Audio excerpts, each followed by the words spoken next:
welcome to another Waypoint FPL update. It's your goalkeeper Nathan back here, and the co-manager Chris. How's it going, Chris? Well, it's going well. I have to say, it's a wonderful day out there. It's a lovely day. Can you imagine how much a lovely day it would be if we were in Forley playing Waterside and went to the brewery afterwards? How lovely that would be. We think about it all year, and it's going to be completely let down by, well, just the league, innit? Terrible. Yeah, it's as if you'd written my show notes, Chris, because I wrote down that right now I should be in between the sticks. You should be shouting from the sideline. We should be playing a game in this lovely weather with the brewery not long off on the horizon. But at least you've got a Waypoint FPL update instead, right? That's kind of... I mean, it's something. It's something. It's better than nothing. It's better than nothing. I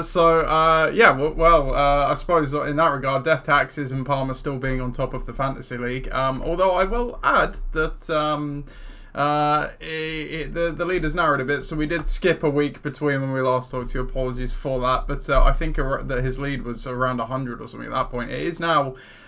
sitting at 61 points, which is still a reasonable gap, but that's, we've still got, I think this is game week 34, so there's absolutely still a chance the ground could be made up there. He did have, shall we say, more pedestrian, more human 66 last week compared to Palmer's lofty standards. And we'll take a look at his team as well, and this is going to be something that is not uncommon to Palmer this week, and much to my frustration, because I was actually having a really good week compared to everyone else until the Chelsea-Everton game on Monday night, and everybody else had Cole Palmer, and he completely mitigated any shortfalls basically that anybody else had, and Palmer is no different here. You can see Palmer getting his 26 points, and then Haaland and Isak chipping in 10 and 12 apiece. But beyond that, Chris, not a lot too much else there. Even played Pickford as well against Palmer. Yeah, so you can carry a player. Yeah. I know. That's the ultimate sort of quality things you can do, isn't it? To get through and carry a player.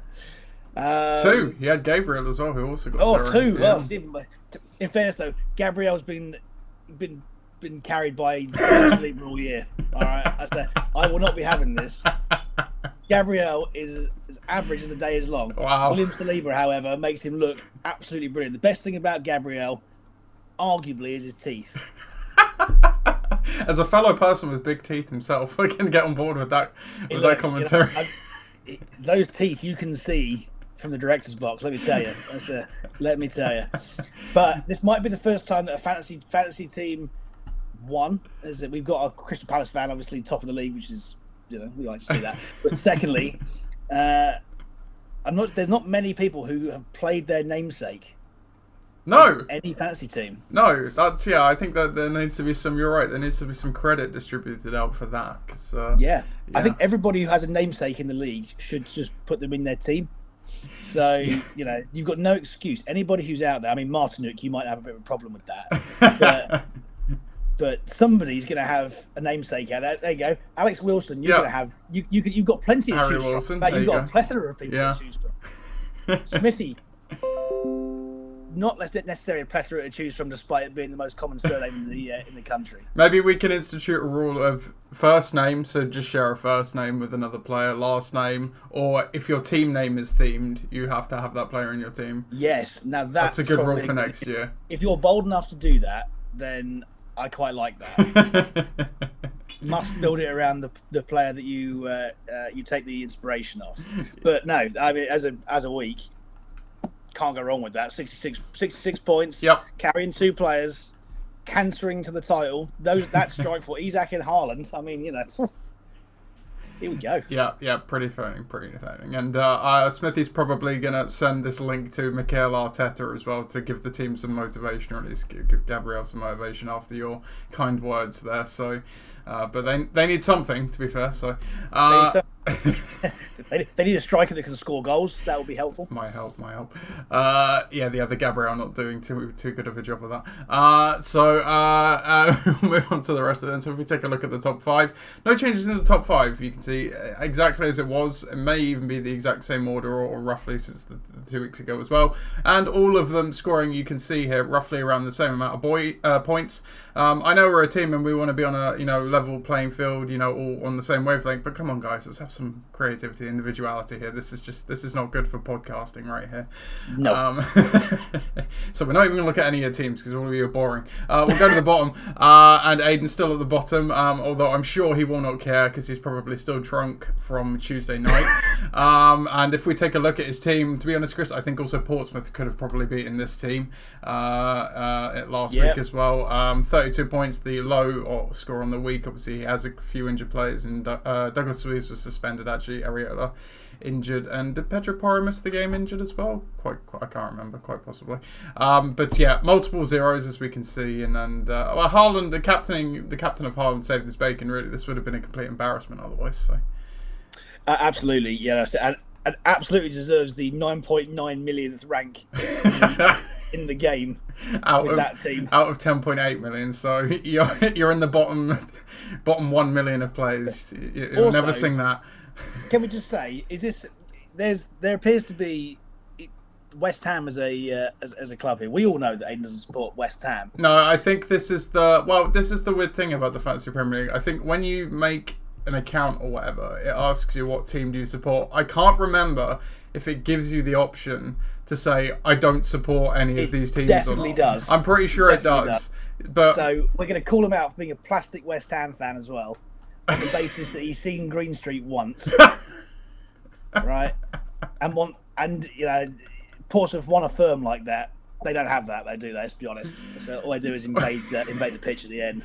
That was a pretty good pitch invasion, to be fair. Did you see? It was quite. I mean, yeah, I wasn't there, but you know, other people in this chat definitely were. So, as it sounded, apparently the pitch invasion, the fans were raring to go even before the final whistle. They were literally like, you know, like the players ready to run onto the pitch. They were literally on the advertising boards or whatever, ready to go. So. There you go. That's what you get. I'm no Southampton fan, by the way. So just to qualify this statement, but, you know, it's many years of mediocrity have built up to that day. Did you hear about the guy with the milk? Did you hear about this? Guy with the milk? No. I think I'm not sure the exact details of the story, but I think the gist of it was this guy froze some milk or had some frozen milk of when Portsmouth got relegated, I think, from the Premiership or Championship. I did read this. Is when they got to the FA Cup final, which is even worse. That was it, yeah. And he's been waiting to crack it out for, I don't know what the criteria of unthawing and drinking this milk was, but it's been reached apparently. And so of all of the things to turn around and think about when you go, I'm going to save this moment in time, milk would not be my number one thing. No, I feel there's better things. I mean, like a tin of beans. What's going to happen to a tin of beans? Bury a time capsule. Do something normal. Don't freeze your milk. What if you had to get a new fridge freezer, or your fridge freezer went out? What was the contingency plan here?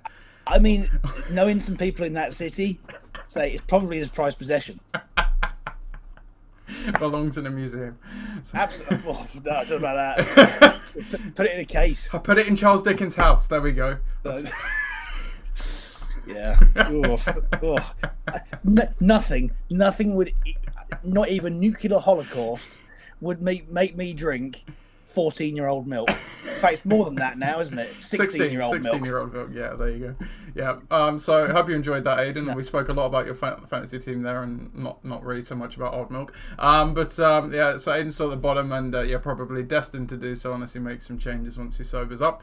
Just to keep the rest of the league in general, though, you can actually see really boring week overall because nobody moved places at all. Sans two people. Is that it? But to be fair, at least one of those two people involved did have the highest score in the week, so that does make things a bit more interesting, which that congratulations goes to Ollie.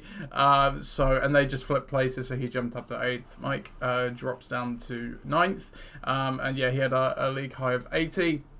So we'll take a look at his team. And to be fair, it was a pretty strong side last week, you can see here. So he had Palmer, unfortunately only as the vice-captain with 26 points, but Isaac got 12. And then lots of good single-digit points as well. Leno got 9, Ollie Byrne got 6, Gusto 6, Solanke 7, Watkins 7. So pretty good. Really, to be honest, the only thing that let him down was he captained De Bruyne, who only got appearance points. And not a great decision. Not often you say that about De Bruyne, captaining him, a bad idea. But no, good week overall for Ollie, and he was still carrying a 0 as well.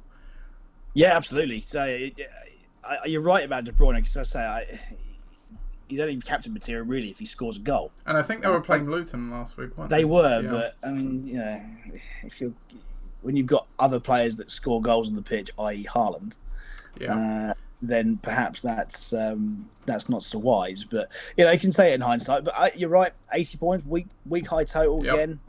You can't go wrong with that. No. And yeah, I like the sort of outside outside choices there. Leno in goal, Leno's been solid for fantasy. He's safe. Yeah. He's safe. Yeah. That's what. Yeah, absolutely. Slanky, Watkins, and Isak, form strikers up front. Yeah. So yeah, you can't go wrong with that. Sold team. So there you go. So yeah, that's the update for this week. Bear in mind, so it's not this week that the cup starts. So I think once this game week starts, they will put out the fixtures for the cup in this, and then the cup actually then starts from game week 35. So we've got that to look forward to as well. So obviously, it'll be interesting to see who gets matched up with who and how people do. Hopefully, Palmer won't win that as well. He's on for the double.